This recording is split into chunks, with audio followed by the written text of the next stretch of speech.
Mbote na bino bonso bozali ko na biso mokolo madelo BM opinion to s'abonner massivement. Tozali wana kaka po ya kopanza sango, po ya ko informer bino na maimatali mboka na biso République démocratique du Congo, to s'abonner et surtout to partager ba lien. Lelo to kolobela boye, tozali bongo na 3 thématiques. To kolobela CENI, to kolobela élection, to simba pe mo moke na EPST. Tout le monde était bas dans la bongo examen d'état. Ba point négatif, to ba point positif les alignes to kolobelango a wana mona mboka vini kasongo to s'abonner et surtout to partager ba lien mbote mona mboka vini kaso. Mbote Madame Keita, mbote na ba téléspectateurs to ba abonné na biso ya BM opinion. Mingi na diaspora tant la zone ba a on a vu la province à Kinshasa ainsi que la province. Mbote na bino nyonso ba obo konsomaka chaîne na biso ainsi que ngai pe moi na mboka vini kasongo on azali toujours les défenseurs du pouvoir pour na ko banda ko pesa bongo mbote na parti politique nanga o ezali bongo union pour les valeurs antiséquistes IVT ko bana na autorité morale nanga que je salue tous les cadres ainsi que la princesse de l'enseignement divine Molambo na pesio mbote siko zali mais na lingi pe susu na bakisa mbote na kopesa na mutumo le coordonnateur Pichu Ngwenye ou asimbi bongo les communicateurs sentinelles de la République na pesi mbote puis bon retour na yene ngazongi sans oublier maître Nene Kasongo ou azali lelo kosimba bongo parquet na biso ya matete na pesi mbote sikazali.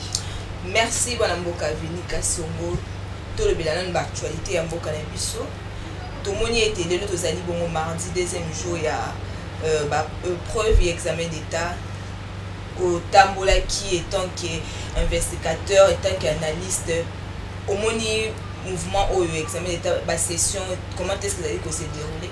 En tout cas merci pour la mutuna Maman Keita. Je pense bien que biso tozali ba auto bengi ba communicateur d'investigation tant qu'événement phare ya munene to eloko moko lingi ba lancer il faut to zala wana pour to enquêter sur yango. Ya liboso na pesina lolongonya na chef de l'état par rapport ya ba combat nyonso akuté nango mais sur le plan de gratuité aujourd'hui tu as ko mona que 3 ans to 4 ans na biso ya mandati banda to tcha gratuité au moni que bel bien examen d'état ba preuve na biso na tangi te que na gratuité examen d'état mais na banda to tcha gratuité d'enseignement et place dans opesa ba longonya par rapport que les lots aujourd'hui ko mona que ba élèves bazali toujours deux augmentation ya ba élèves o bazali ko représenter to bazali ko tanga ezali ko mata ba maté gratuité il y a quand même ko soulager population ba parents o biso to soit li bakwa na tenga na yo mais ba leki na biso ba tikali bazui yango ozali ko mona que les lots te wana ezali ko mata puis ba élèves bazali ko répondre sur le plan éducation. Là je salue vraiment le chef de l'état puis je salue sur l'entremise na ministre Titel nango moi na mboka plutôt na benga les meneurs à touche maître Tony Mwaba ici kazali na pesi mbote na longonia et puis na ba combo nyonso ezali ko mener toujours ya kolinga ko martoniser vision à chef de l'état par rapport à la gratuité. Sur le plan on appelle sur le plan positif mais sur le plan négatif en tout cas je suis un peu déçu na éviter comment est-ce que na kati ya ministère il y a EPST sur le plan sectoriel.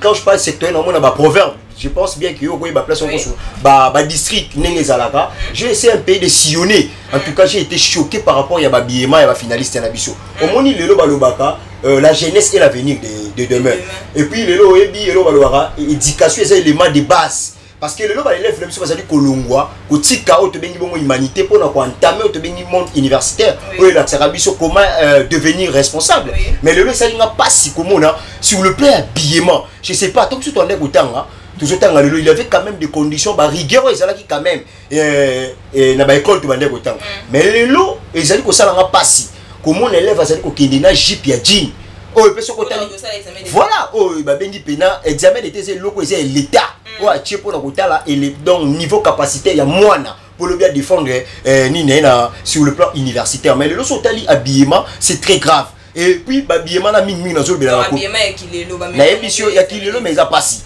parce que ngana dit que kotanga na biso to bande ko banga ou lati pantalon ça normal ou lati enfilé cravate mais lelo na moni na biso que madame Keita débit à lundi ça qui débit mo catastrophique au lobby que auto so qui na plage to za la wap ozo mona que moi na zo bi mananda kwa kangi mèche plutôt ya John musu sotie oh ngana yebi que to ça la culture congolaise to ça la culture na biso c'est bongi suki ya maboko mais lelo na moni na biso que moi la lati uniforme ba bouton musu mkongo polele musu la lati la coste musu la chemise et puis pendant que otali boyo la chemise et so ko concorder na uniforme parce que l'uniforme est un élément moko symbolique pour la que moi là pour représenter examen d'état mais c'était plus grave alors je sais pas comment qu'est-ce que ba chef du centre bazala qui ko digérer ba na wana et puis ko permettre que bango moi je pense que na épreuve ezali koya il faut vraiment ba ministre ko ba koya ce que vous allez tenir moi bateau vous allez voir na ba intérieur de voir phénomène comme qui Saint-Georges ba na ba voilà c'est ça les problèmes et mais d'ailleurs la moni a toujours coincé les qui trop bien connaît ça limité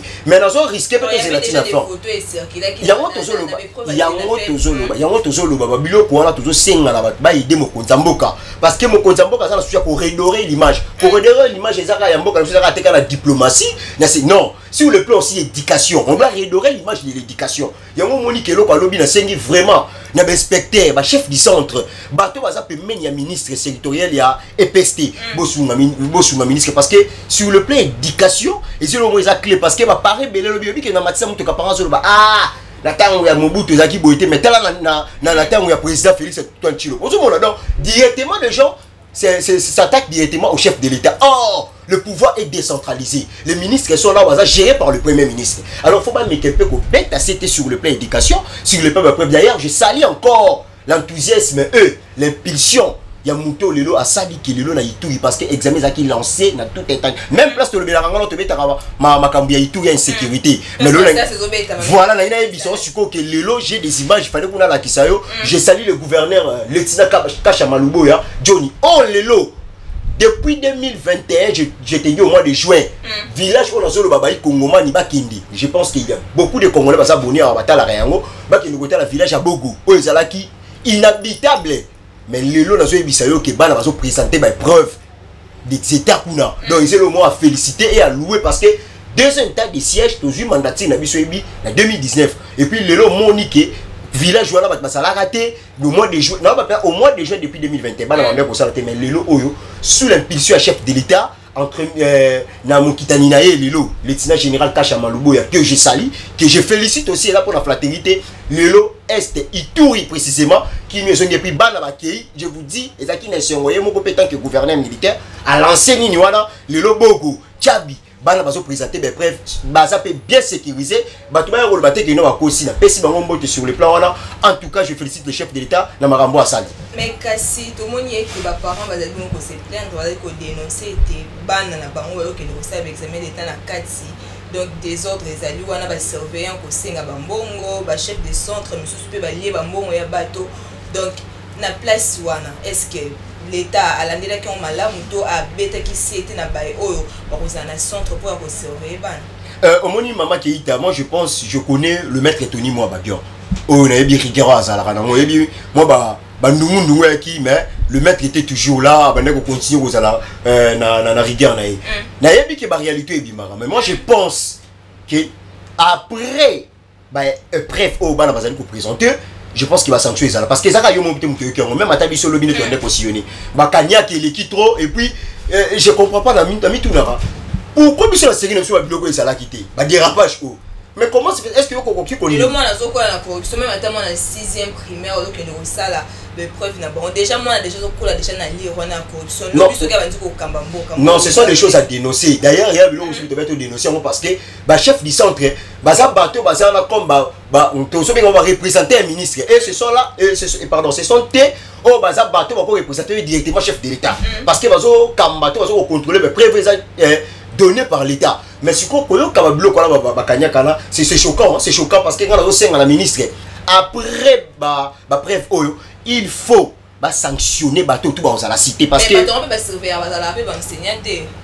non mais je pense que ceux qui va enseigner mais ce sont déjà quand même au bazar bien formés je pense bien formé oui ça les marins oui j'ai ça les marins parce que balansara non au bazar candidat après à surveiller après lundi dimanche liste bimi tant ni no ba former non avant liste c'est déjà formation ça déjà avant liste je pense que le ministre Tony moi a installé un proverbe je pense pourquoi il va proverbe il y a chaque secteur au monde na circonstance même si il y a un proverbe qui ngani donc bazala déjà bien constitué merci bazala déjà bien constitué et puis a déjà équipe moko wana o bazali ko encadrer au bas pour surveiller bah épreuve au salima etc.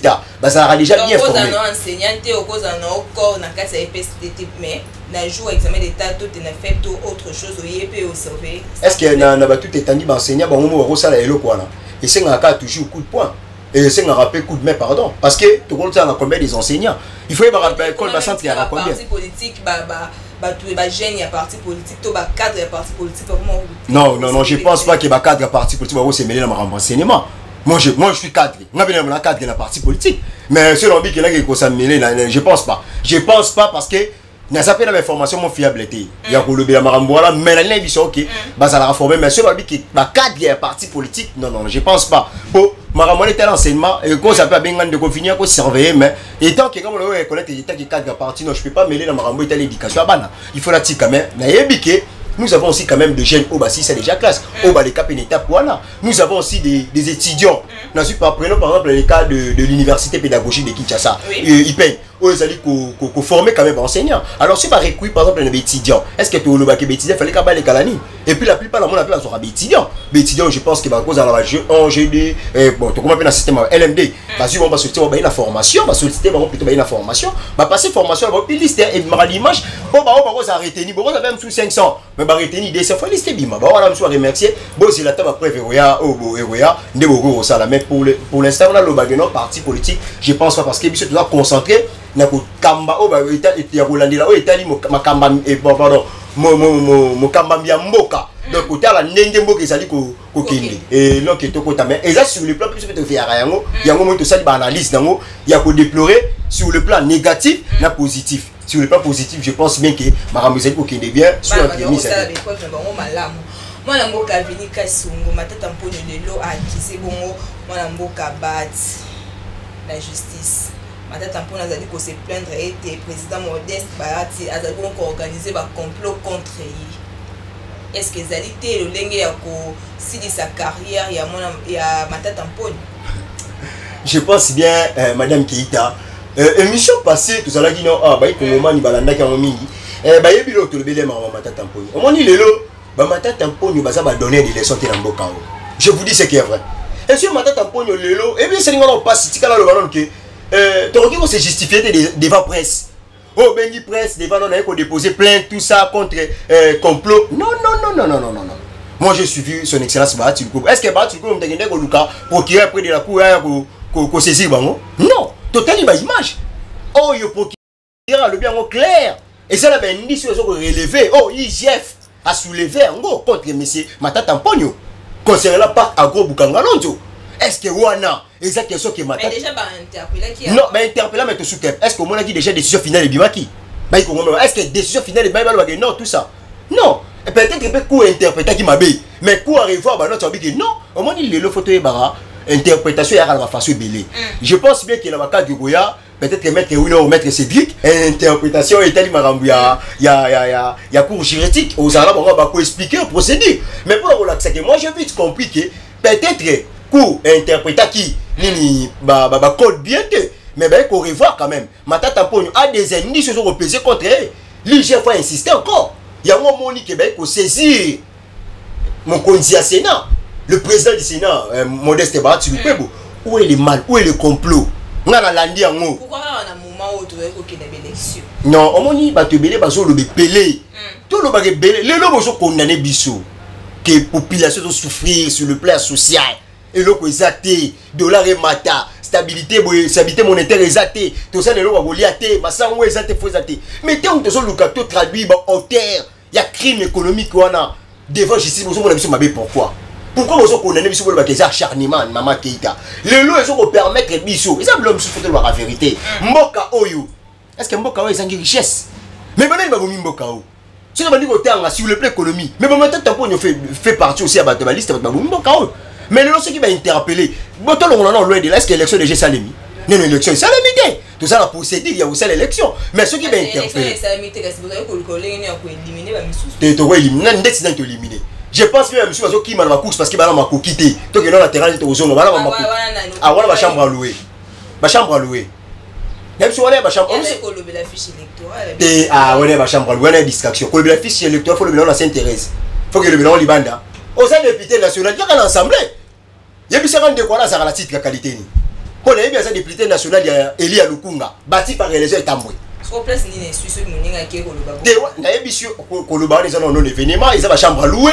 Na yesu pourquoi ba chambre à louer? Moi je que chambre à louer. Donc on loue on peut bimino OK. Les abato au bazar na makokité, lelo to yebike akomi na suka. Monté on est ko soutenir ami se déclarer as candidat quoi ko makoki wana wapi. Yebisanga on la. Yebite ke batebele basongisi. Maintenant bon, je félicite d'ailleurs l'honorable Adolphe Ndumba soit bifo revoir bablo na. Yebisanga partout les rata la député combien? À part yena moro moto kotanga wala combien? Parce que yebisanga ebela bato nyonso ba Hollanda o. Ada population na Simon wala. Bon. Monsieur c'est la population. Président Félix Bala la population, ya makasi ko tout. Qui encore? Batu Koba la population. Mboso la population. Même IVTP biso la population. IDPS, MLC, voilà ce qu'il faut te le sur la population. Parce que la population nous devons se boycotter. Quand les mêmes populations peuvent utiliser saccager ni net. Ben ici ni fa longo so ka ngani. Tala esika perte ta vitesse. Tala esika bateau aux populations linga pe sa complot. Et après ça pardon, confiance. Bateau bazala manque à vision. Bateau bazolo ka intérêt la bango personnel. Fichier électoral, il y a fichier électoral tu banda combien de fois benga bango. Donc on a le cambo italien 13 parlementaires. On te benga G13. Oh lo ba mwana mboka ba patri muya bazalaka ba ndeko na biso pe ba kende ba triple E wana emo ezala na kati wana to ko sena publicité mais emo ezala wana soit disant E ya za mutu bon ancien rebelle faut trouver la vérité E wana bon ba la triple dans la G13 non ba sala ba concours au tambola ba kinga kati ba kepa Jean Pierre tout ça ils ont sillonné ba senga makambo affiché ba benga ba bisa ba ngoni place ya ko auditer makambo to place ya ko débattre loko bokene ko déposer na assemblée nationale. Les députés, moi, en Mboka, le chambre à louer. On a la distraction. As député national. Pour qu'il y ait un débat, mon lobéli a peuple. Il faut y avoir une assemblée nationale. Au lieu de déposer le bilan, notre débat est un fichier électoral. Combien de femmes ont fait l'appel? Il y a des Kouana. Il y a perdre ta vitesse. Combien de fois? Maman Keita. Na mboka oto ko vanda rapport na intérêt na bango. N'importe comment tata mpono to moyen que surtout bito comparer na temps autozali n'importe comment tata mpono to moyen que er matata mpono ki premier ministre dollar ezalaki stable. Dollar ezalaki stable na combien kasi? Faut te yeba na tu na combien? Dollar ezalaki à l'époque 10 dollars ezalaki 9000. 10 dollars 9000. Ngolo so kinga mboka ni. Non, madame Gita même ce salaire. Non, il y a longwa ali to banzi ko matalo to komi dana 24. Matata mponyo azela matondo te soko le 10 dollars ezali voilà to to sona na musique peut-être tu vois que pour musique tu as travaillé avant yana mais bi macro économique ezaki ciel frontière ciel ouverte macro économique ba mo misusu bato ezaki yana te ba agent fictif misusu to ndomona te ba mo ndo kindwa do ba père na biso ba ndo futa ma ba banzi ko futa na banque yango ebi escroquerie ezali na kati ya banque ebi système ni ba incarner na kati ya banque wana tala au moniteur to le ba matata mponyo cause la premier ministre na ebité à part immeuble intelligent boloba pour immeuble intelligent ça contribution ya ngana yo auto contribuer mboko so ba ikongomani yo ba sela biso immeuble intelligent mais ebisanga matata mponyo kolonga lelo ni atikela biso oyo pelo va no big no matata mponyo c'est pas baloba o université Kindu et ça non muyili ya lukuta mbongo ayiba bukanga lo jonga kenda a récolter la biso to ngela biso ni matata mponyo atikela mais ça profit ya ba congolais na la kosi ko tanga na bazali ba congolais congolais ni yo kada lunga kitanga la université Maniema nani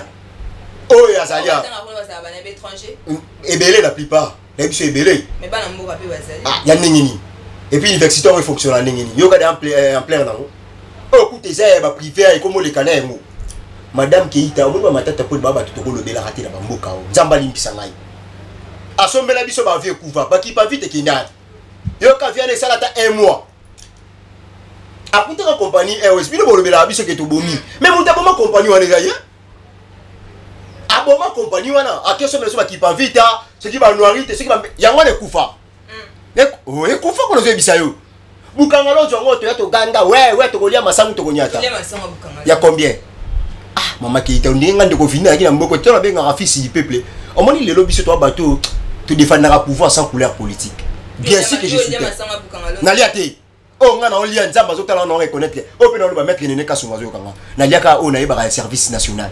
Je vous dis ce qui est vrai. Na 18 000, on a besoin de 18 000 francs. Na lo ba ngonga la sombia, na so le lo pona ki jale loté. Maram na so ba mettre ne kasunga na 18 000 francs. Mais bato wala na biso ipe ke balia ba le bon masanga bukanga. Na bisio, mama Keita, to lo bara po eza TV. So ko kiti wa biso, mutu so tuni ma bisio, ah bukanga lo zo masanga na te kangwa. Ba no te kangwa. O eza ki ya ba fati ke la bon. Oh ce qui récolte bima ke na onzela Tanzanie. Ah, to so ngali susu. tozonga lisusu non bamatata poni baza bato baza modèle T et c'est le ministre wa pesi biso pasi le loso de kokuta économie par terre ezaye ne mutasala que économie so ko ya makasi parce que biso to ndeko la non avec projet agro parc agro bukangalo le RDC mo ça bien mais le lot ensemble matata pona tikata hectare mo babike tengi na rolo na ta masao to tengi lo na ta fufu ngai na ke voyage na Congo central so ko ça bande au Congo central benga mo ba yebisao et la village mo benga ngo sekebanja ona waloba bande wala ba yebi yango na ebisio na koma na village wana mama keita mai emiso ezo bimanga mama na ngai et puis na yebaka voyage auto sanga ndeko na ngai Axel que j'ai sali d'abord le coordonnateur Axel il y a RTBF que j'ai sali dynamique et biso fati to kelele voyage wana makamlaso ma Axel muyo ngwa yebi ngai to leli to telemi to tali pena oh village ya ici biso na mboka on sote comme matata pour ba rapido et puis jour ba chaka manada mene pour matata poni village na yaka na sengo et puis pourquoi c'est que banza eza place ba lona kama fufu so ko tuni maman biso Congo central ba kinda biso c'est que banza eza place ba lona kama fufu mais que ne ko lo matata poni wa sala aboto la bango espace wana mobimba matata poni ngelo nani ba bambo artificiel matata poni batu ne baza ba ko kontelinga o ayebi ka no ba lukuta ko luka na plateau aluba aloni ba bambu artificiel oyebi esika la tena bimboko yo en tout cas toi qui na prédateur économique déjà comme le matata poni moi et mon confrère Axel Mouyo Motolela ce qu'on va rendre oui ça que non oh et ça complot to diabolisme non matata poni doit répondre à ces crimes économiques à Sali. Ah ça mon tour mérité que si on était connecté à la mine. Eh bien non, ça le mène à Ituri. J'ai des images ici madame Keita. Bah ben ngani matata poni na moi. Et pas nemo. Oh mais je vous dis la Ituri na ko constater. Les Ituriens on le dit que matata poni ah tiens, j'ai des images ici. Na ko pèse élection na chaîne. Batala yango. Bah on a chassé matata poni, j'ai des images. Na solo ba yelo tenga na ko ça. Ah où toi qui ni kuna Ituri. Na ko c'est le pourquoi. Alors vous me disiez que non, ici il y a un complot. Quel complot? Matata Poni doit répondre ces actes. Parce que bateau va passer mission passe défense sur le plan économique. Et à son mérité peut-être qu'on le baquet non. Et d'ailleurs, dans ce cas, comme on ça la campagne à ce bien les journalistes, oh non, vous voyez le président bâti. Oh non, non, maintenant le président LGD ça va. Si ce sont des partis malades. Parmi 910 partis, LGD peut dans la carte. Pour on va dire acharnement to longolier. Et Sali n'a vu sur le jeu la point, Sali n'a pas fait sur liste Sali. LGD ça. Ce qu'on va faire c'est ma maillebo tout ce monde va chambre à louer ça la carte et bon ce yango. Voilà banen. Chambre à louer, mais chambre à louer ça décidé. Chambre à louer ça décidé. Comment chambre parce que va en place fixe position exacte.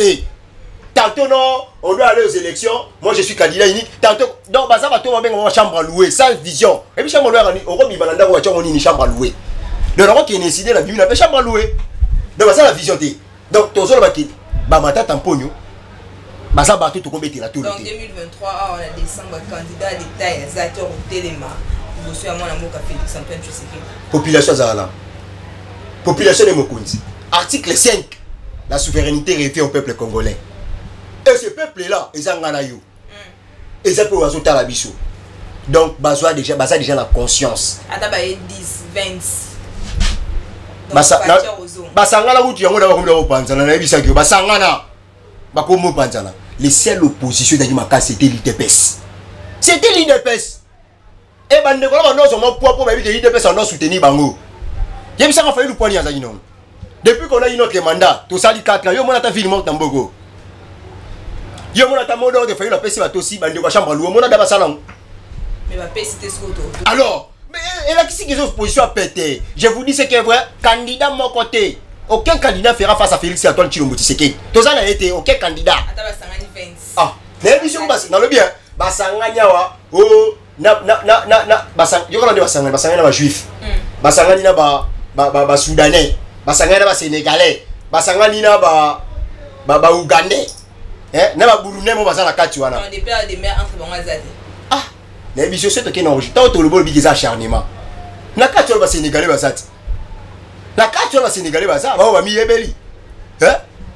Oh ba camerounais basali. Donc les bijoux que c'est au tchelo wana et ça catastrophique bol ba geno to bando bengala ba. Est-ce que le lomo namboka benika son église catholique est au milieu du village? En tout cas, c'est une belle question, maman qui est à l'habité. Et c'est mon niveau pesanga. Personnellement, notre héros. Oh, le qui est le 30 juin, tous allez fêter l'indépendance. Oui, à l'Obango. L'église catholique a oublié son mission. Mission église catholique a gagné. Évangéliser. L'église catholique a commis pour gérer. Tout le compte. La carte, ça va faire à l'État. Je vous dis, l'église catholique est au milieu du village. Dans les catholiques, non, je vous dis. Parce que si on veut défendre la souffrance à peuple. Là, tout le madame Keita, nous avons tout le loba. Mbokani est un problème. Le chef de l'État, c'est Moko. Tu as raison, le Canada, c'est insécurité. Est-ce que mon l'église catholique est compatible avec les Kouana? Bon, mon y déjà.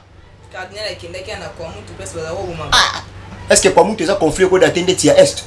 Au chef d'État. Ah, maman, la seule nous, le logo est clair. Chef d'État va dans la goma, non? Chef d'État va dans la goma, tu. À Kenda est, tu. À ça, là, ce qui est moi, tu es est. Il y a bien ça, mbongo à Kenda jouni na tala est. À ça, là, t'as 2 mois. À mbongo. Mon confrère Cholé. Non, mais c'est ça. Tant qu'on va église au milieu du village. Mais maintenant, on est dans une doigté, on peut entendre bango. À mbongo déjà, ça, là, t'as 2 mois. To Cholé. Mais ça va tout évangéliser. Ça va acte caritatif. Et puis c'est l'église catholique qui a apporté Nini. Bon, ça qu'on a les cacao, non. Qui vous a dit ça? Et c'est ça, ma population, une citation tribale. Ce sont les églises catholiques. Je vous dis, n'ayez pas réfléchir aussi comme Nicolo. Quand vous avez opposant, vous avez une église catholique, on a l'époque, on a la guinée au milieu du village. Non, vous avez une église catholique. On a la catholique. J'allais expliquer là. Bon, ça marche. On a la chrétien catholique. On a qui est chrétien catholique. Maintenant, on a un combattant. Ça veut dire qu'il y a un chrétien catholique. Non. On a défendre le pouvoir. Mais j'ai pris dans cette église-là. Ceux qui vont dire accompagner Bissou. Mais vous avez suivi. On partageait quand même. Est-ce que les gens qui sont à la catholique vont dire là? Ou ça, ce sont des jeunes? Et puis ça va à 6 heures. J'ai beaucoup de respect dans l'église. Au moins les églises. Donc, là, je suis chrétien catholique. Mais lorsque ma belle, il faut te dénoncer. Ma belle, on est il faut la vérité, casse maman. Je ne sais pas ma belle. Mais quand si j'ai acharnement. Taka batouana. Parce que si on est dans le coin, et le cardinal, le bien, tes peuples, les autres souffrir. Dans le bien, il y a cardinal. Approbation, il n'a pas important. Tant que vous avez soutenu le pouvoir, il faut que vous ayez autour d'une table. Est-ce que les résolutions sont dans les réseaux sociaux? Il faut bien la presse. Mais, il y a qui est Saint-Tété, notre pape. Comment papa le qui? L'église doit rester au milieu du village. Et puis, il y a la originalité de la doctrine. Il y a quoi évangéliser. Quoi évangéliser dans le monde? On a un clair. À mon se peut la rater. N'est qu'un déconnaillard les catés. À mon. On a se dit la vérité. À se peut la rater. N'est qu'un déconnaillard les catés. Ah. Mais ça là, il y a bien. Donc, au moins, si la place, la limite tribalisme, mais bon, ça va côté, on a dit. Ah. Au bout de l'origine, bon. Ah. Maman qui est Tika. Mais Lelo, je félicite d'abord le discours du chef de l'État. C'est vraiment un discours responsable. Attends, ici, non. Nous sommes dans un pays. Il faut peut-être respecter parce que bilan de ça là. Ils ont cadré. Ah non, normalement, moi j'étais très content. Et puis, on m'a dit, jubilé de Rwanda. Je me dit, au Cholayaki. Comment se fait-il un cardinal? Ndeko ya yo. To, parce que, puisqu'on passe à la Magambouana, jubilé de Rwanda, bah ça, bah, tout va se partenir à la église catholique. Je me dit, bon, ça montre quoi? Est-ce que tu as la place dans une église qui l'église est dans la hiérarchie. Non, même l'hiérarchie, mais il faut ça la quand même. La hiérarchie doit être respectée. Respectée, est-ce que. Diocèse, mais qui dans la chapeauté à diocèse? Qui est le garant de cette diocèse-là? Il faut la vérité casse. Ce qui est le problème avec le pays, attends, on va bien représentant Yanina. Est-ce qu'on a la qui va appeler les représentants de cette diocèse? Mais c'est un bon. Maman Keita, je vous dis, l'église catholique doit répondre où se doit reprendre encore na Italie doctrine d'évangéliser la population, le peuple, et non d'être dans un cas où il faut un bon. Est-ce qu'elle parti politique? Non, quand la peuple à la face côté, non, évangéliser. Il y a un moment où le héros n'a biso, tu vois qu'on a pas un monde. Peuple, on a pas qu'un rappel mince, pas qu'un rappel église, car bon, on a pas de souffrir, non. Mais na lobby, est-ce que alors quand on voit au monde la population. Na lobby, il a tout na rabattre les lots. Les lots peut décoller mbokao. Et bien l'église catholique est mon peu face à la quand même la bonne mémoire, la bonne idée basa ben télo ko lekanga. Mais bonne mémoire il faut comprendre que les lots Félix a kuti mbokao ndengini. Comment est-ce qu'il va léguer chef de l'état mbokao yo? N'est-ce pas l'espace qu'il y a 4 ans, chef d'état va changer nyon son balamoko. On peut plus comme tema passi. On a sommet qui bande kola baza mtema mabe. L'espace il y a 4 ans maman Keita. To kuti réserve boni. To kuti sur le plan économique ndenge nini. To kuti sur le plan infrastructure ndenge nini. Tala lelo maman Keita. To ça ah ouais. Et moi to mona ra ville Kinshasa to sillonner. Tembo la place monsieur ko ba que non. To système à pouvoir moya qui a pouvoir ya kufa ya mobomi ya ténèbres. Et puis si le lot so qui attend la tché là-haut pour le gata courir pas Satan zélé za raté. Ah ngaye. Okata na Tony. Yona bisibino kenda omoni lelo yo moni amona zotala na zoloba ba tu bazo chef de l'état. Bien sûr oui nazo sepela parce que la pouvoir se faut critiquer. Mais mon faut bozonga botala to boité et ya on a su féliciter à combat Mouzitou. Il a travaillé avec ce pouvoir. Mais ça mutu boza qui ferme. Est-ce que Mouzitou a participé à la bloc patriotique? Oui, ça ça FCC nani. Omona on a passé quoi quota? Non! Qui est ces gens-là, FCC, il y a FC, tout ça, ça. Et ça m'ira difficile, non? Comme FC, FCC. Moi, je pense que l'église catholique doit vraiment revoir plusieurs fois ma façon de rembourser ça là. Donc, ça ne cadre pas avec leur objectif, ça ne cadre pas plutôt avec leur vision. Il faut que la vision pour évangéliser. Car Moussala va voir qui est pour évangéliser. Et puis pour évangéliser nini, malobe nzambe. Parce que Yesu aloba ka yango. À César, ce qui est à César, à Dieu ce qui est à Dieu. Ce que baye bisanga, wa pe place l'église catholique a aussi là nini wana. Parce qu'il y a César, César était politicien. César géré, mais César ce qui est à César. L'église catholique est là pour accompagner tout le monde. Et non que vous allez la caméra vous pouvez dire ndeko nanga ki nganye simba kite ba checker mupanzi, ngape fana ko non. Tantôt il est avec ndeko na biso ya mundele, tantôt mais aussi c'était tué ou quand même. Tantôt ça Sénégal à ça côté Sénégal, on a évité côté Sénégal. Côté au côté mundele. Non, mais pour la publicité non, tu dois être là et je félicite le chef de l'État. Donc c'est vraiment un homme très fort et j'appuie ce discours-là, c'est un discours très ferme. Et nous, l'IVT, nous avons vraiment applaudi pour la relaxer que non, cette fois-ci, on doit vraiment travailler parce que tu vois qu'il y a un côté. Et c'est ce qui crée aussi quand même des insécurités. Je vous dis, il y a un moment où le chef d'État vient à tika moutou moroté. Allez, quand tu appelles ça, c'est insécurité dans le monde. On a vite compris, mais non. Mais on dit que on va belé. Hein? Tout le monde va belé. Na moutou moko n'est pas ça 4 ans pour changer mon mionso. Tantôt il est là pour. Il a fait un mandat comparable à l'Allemagne. Mais je vous dis, c'est que l'Allemagne est toujours en cours. Tout si mandataire, tu as un mandat liboso. Il y a un mandat premier mandat. Mais est-ce qu'il a vu projet Sili? Mais c'est la continuité toujours. Il y a quelques mois. L'Allemagne est allée toujours. Ils ont vision. Novembre, décembre. Mais nous avons encore un second mandat.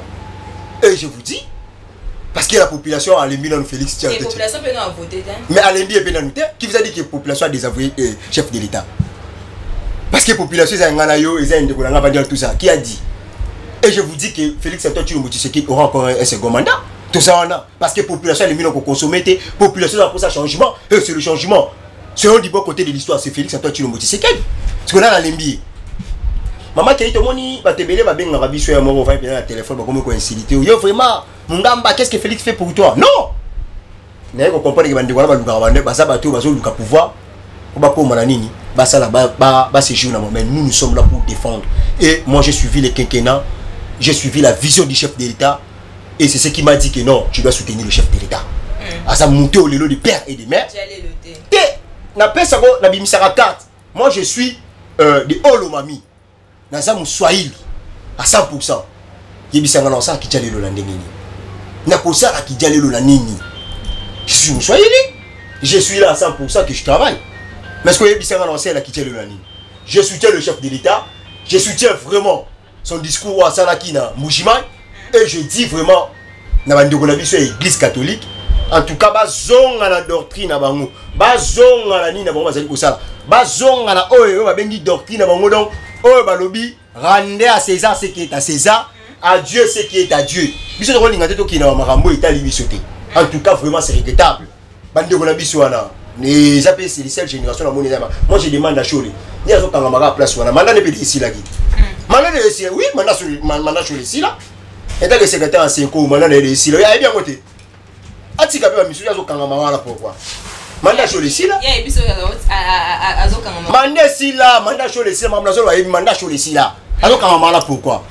Moi la mboka Vinika Songo. To chité dans le dossier ya Seni. Moi qui te Seni basanganaki. Oui. Président ya Seni alobaki était na kwa mutu place au trouble ezalaki était bandeko bakozala bongo envolé bakozwa bongo ba carte na bango po ete baleka na pe na mama ponami kasi toyoki lisusu ete communiqué elekaki ete ezali bongo reporté na date moko ultérieure. Qu'est-ce qui fait que ba date wana ezala bongo reporté? Est-ce que Mobutu ezali kokoba to ba moni ba disposition na bango ekosimba te par rapport à la situation ya kwa mutu? En tout cas, d'ailleurs, je salue d'abord M. Dani Kadima, la détermination, peu importe ma insulte, peu importe ma pression, mais je pense que c'est monsieur-là qui est vraiment ferme, qui est déterminant, et pardon, déterminé, et puis très strict, c'est comme je pense bien c'était le dimanche, le 25, si je ne me trompe pas, à Bengisaki, il y a un politique, parti pour il fait tout ça là qui moi j'ai suivi bien l'alerte plutôt à M. Denis Kadima. À ça clair. Dans le bel l'autre fois l'émission tout ça que non, on a quoi mutu déjà balancé, calamine tout le monde a la carte. Alors il y a ça comme expert électoral, mais tout ça on expert sur le plan sécurité. Tout le monde a bon VPM Peter Kazadi ainsi que Dynamique Gentini Ngobilezo Kamamana moi la mboka VO Grâce Sakala. Oui. Ou a bimisa arrêté moi on a arrêté populaire parce que bimisa c'était depuis ceux qui samedi bazo banda contrôle. Bon tu compte la parenthèse c'est bien marabou essentiel. En fait maman qui était fait sur le plan sécurité, il faut l'état. Oui, ça biso l'état. To lukako ko soit vraiment à disposition mon fiable. Biso to ça faveur. Il y a l'oba qui oui pas expert électoral faut qu'il n'y a biso parce que délai ma pour mise après parce que tu boy pas que tu as préparé glissement tu le bac to qui est toujours élection dans la 2023 bah on va prêter bazo c'est la glissement bazo le tando baba alors il s'est fait que bah au monde non sur le plan sécurité de 1 bah maintenant voilà monsieur Bakangaki ils ont dénoncé et ça on va me faut pas mener ba enquête alors tu penses à répéter ma enquête directement place ba marambo ça les élections on se comprend et c'est ce qui a permis que non bah reporter là parce qu'il faut permettre que Bazouzi oh te bengi magistrat mais qui peut quitter sur le terrain parce que là la processus ça en huis clos oh bazo ko attendre bateau bazaki au terme mise ya tuerie ya kwa mutu alors cela ne permet pas encore que tokindi mais cela ne dit pas exclu alors bien on peut bien te longoli en côté te reporter la date c'était peut-être mabi ultérieurement peut-être on va se repérer lobby on se lobby. Mais ça, c'est ce qui a permis qu'il y a M. Denis Kadima à suspendre les gens. Même avec aussi, jusqu'à là, matériel les gens. Calendrier. Non, il faut freiner parce qu'il dépose l'élection en 2023. Il faut freiner le calendrier électoral. Il faut freiner à table qui était. Parce que les dossiers qu'on a freiné, tu as lancé des potés. Denis Kadima a lancé des pots et bandé déjà depuis lundi. Il faut déposer déjà dossier d'abord sur le plan législatif. Tout le monde va député national et puis a disposé plus de 171 centres où ils ont ouvert et déjà le 25 et pardon le 26 c'est aussi le 20 juillet où ils ont ouvert donc ça 71 centres où ils recevoir plutôt ma candidature donc pour la relaxer et l'eau au moment où balongo n'a pas monté on a carte d'autres personnes ou carte n'a pas déjà écrit au monde donc ba numéro ya carte ezate photo te modem po ya zawa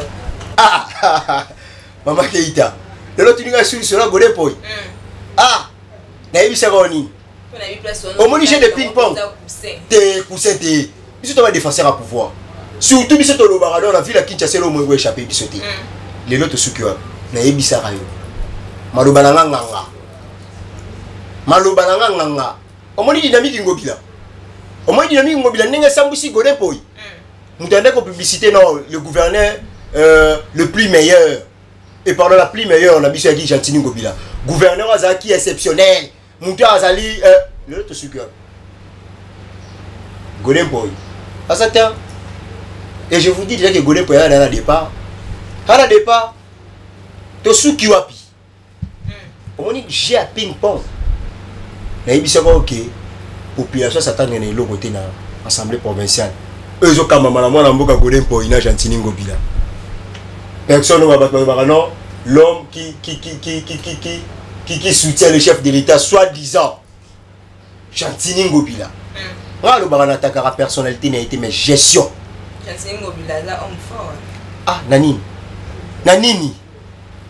maman qui était qui la population mawati l'insécurité aux gangéni na bon soto na l'enlèvement la tracasserie l'incompétence Mazara tableau longtemps et combien Mazaka et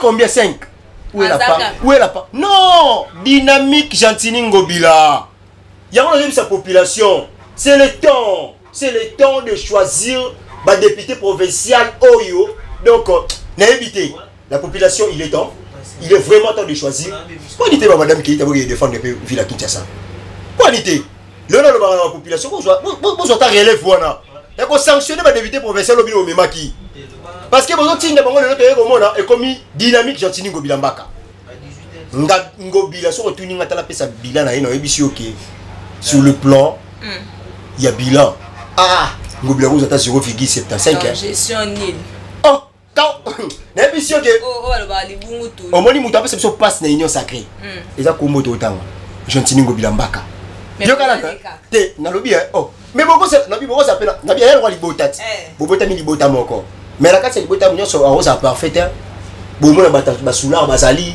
bata makofi baza bata baza logique baza parce que bata sula ba pesa famille passe bata sula on va pesa mitu passe on a maman lembi bila lembi mono ende mon Gentini Ngobila peu importe ata vanya na okendeka na ABC Gentini Ngobila peu importe OK na mando ezoya te ebite ayeba ngo pe yepe ninga za sende Godin Poi okindi pa okindi et puis population sanctionner ma député provincial dans le on a mis quoi madame qui a sanctionné ouais seul va dire non on va défendre bino zéro Gentini Ngobila na ebite Godin Poi aux yeux déjà lissu. Merci Tokomi na suka émission to s'abonner massivement na BM Opinion bonne suite de programme.